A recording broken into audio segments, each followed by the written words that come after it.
Hey everybody, this is Jerichos, and welcome back to Shadows of the Colossus. There's only 2 Colossi left, because we just took down number 14. And what a thrilling fight it was. Such an interesting one, how you had to go platforming to platforming. It's definitely one of my favorites. Number 15, on the other hand, well, you'll see.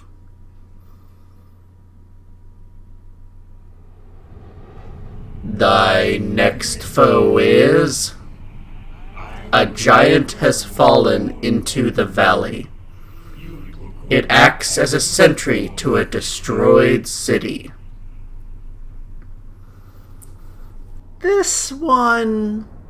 I mean, it has its good points, but I would honestly say it's one of my less liked ones. But you'll see why when we get there. For now, let's see where there is. Which way we need to go. Hold up our light, and it is not to the south.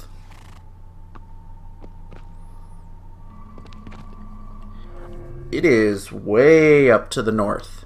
So, it looks like, actually, judging by our map, we've probably only got this tiny bit in the northeast corner, and this bit down in the very south are the only fogged areas remaining. Kind of crazy how much we've filled out. Of course, we are nearing the end of the game, so it kind of makes sense. Let's go, aggro. Off to the northeast.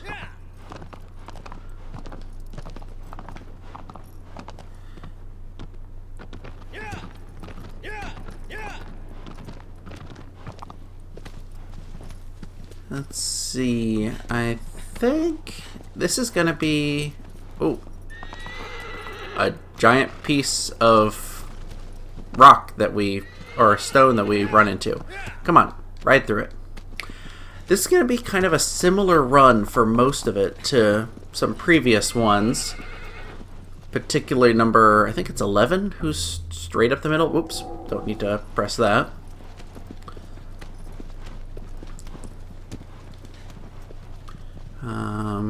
Need to go over here to get the bridge.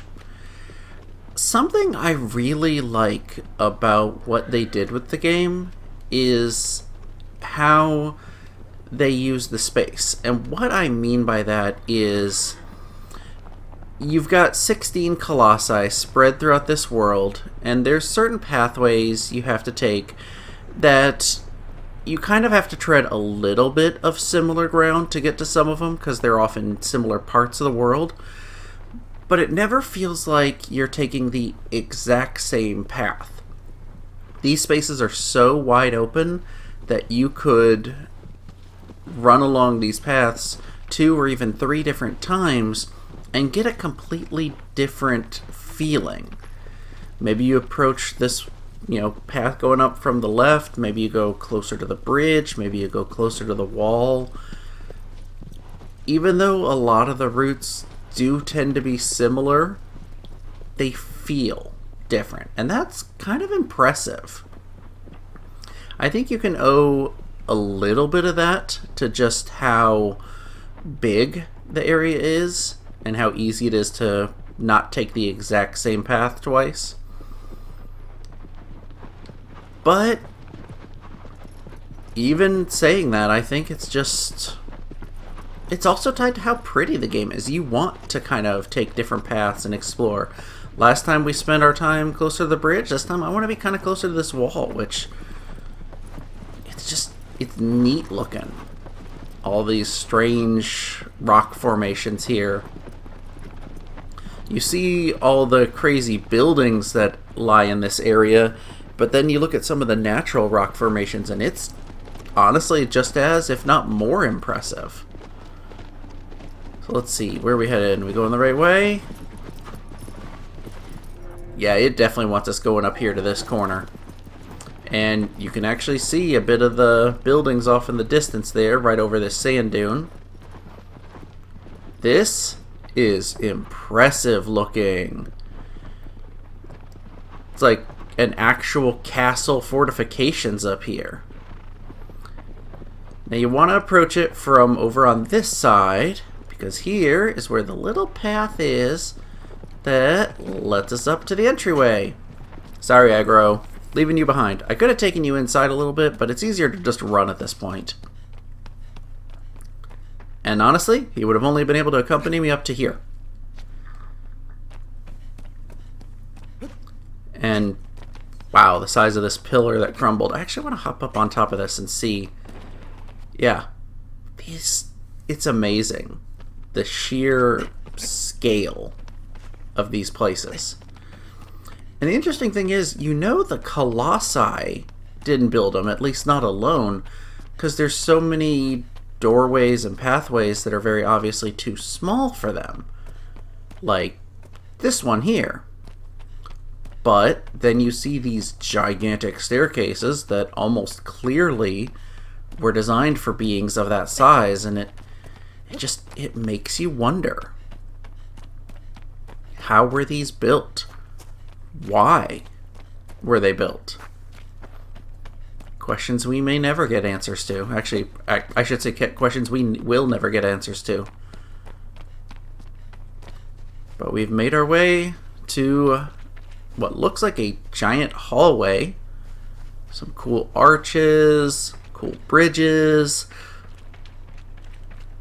No Colossus in sight, though. If we keep running, he should show up. Eventually.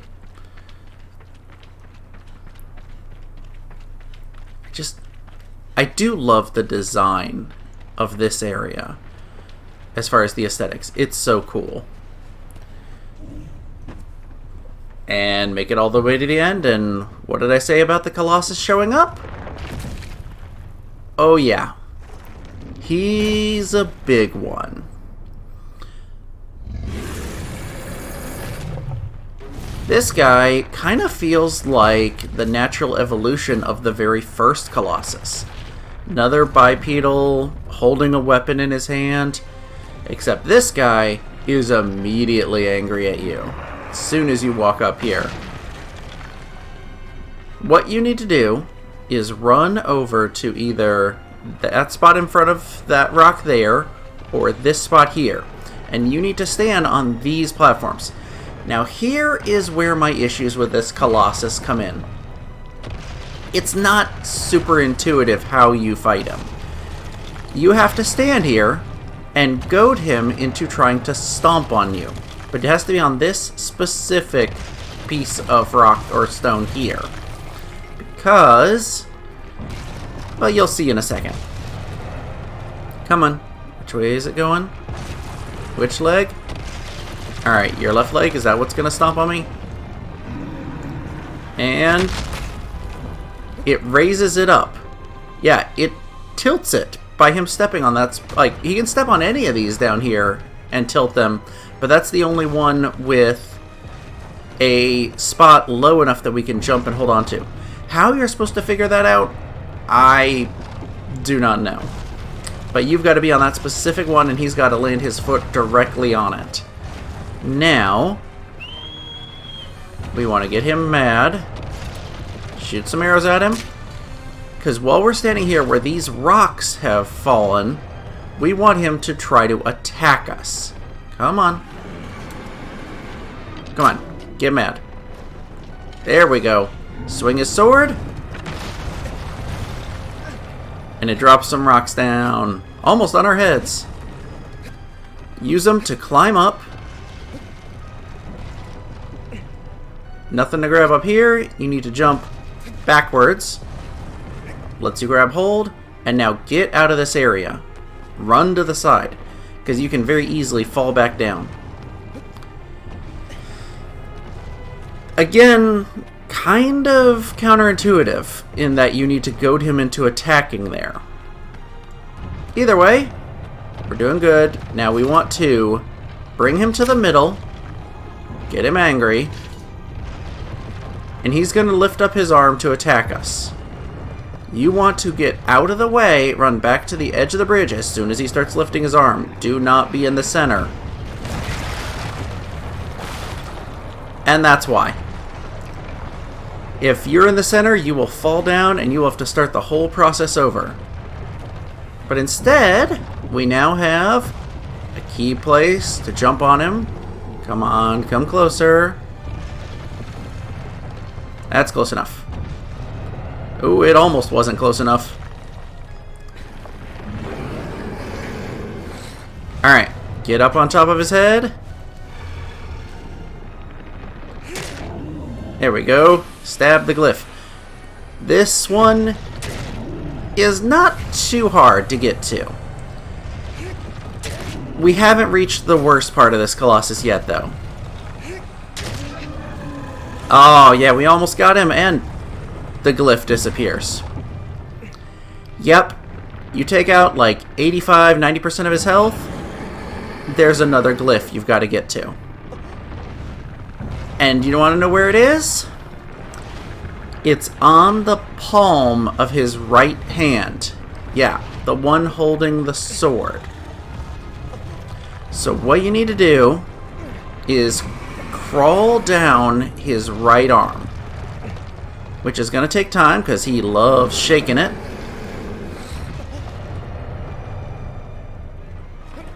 Ooh, almost let go by accident. Yeah, you can see that minor glyph there. If you're brave, you can kind of drop and grab again while he's not swinging. And stab the glyph.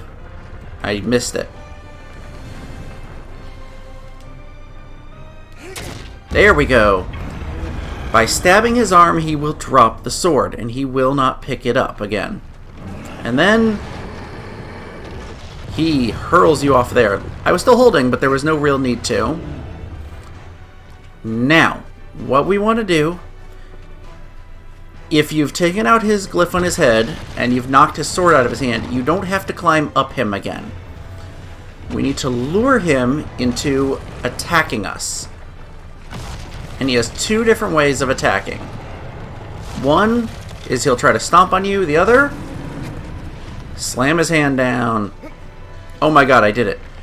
Yeah, when he slams his hand down, you need to try to jump on it immediately, because he will pull his hand away and then you have to repeat the whole process all over again. It's really annoying timing to get it, but if you get it just right, 2 stabs will do it to take out the glyph on his hand. Valley of the Fallen. Yeah, the glyph on his hand is the annoying one because he pulls away so quickly that if you're not very, very fast in grabbing his hand, he'll just yank it away from you and you have to start that whole process over again. I've had times where he's literally slammed the ground 10 or 20 times before I was able to grab it. I am amazed I got lucky this time with the first one. That being said, though, number 15 is done. We're teleporting back to the temple. Hear that voice one more time. And the 15th Colossus has fallen.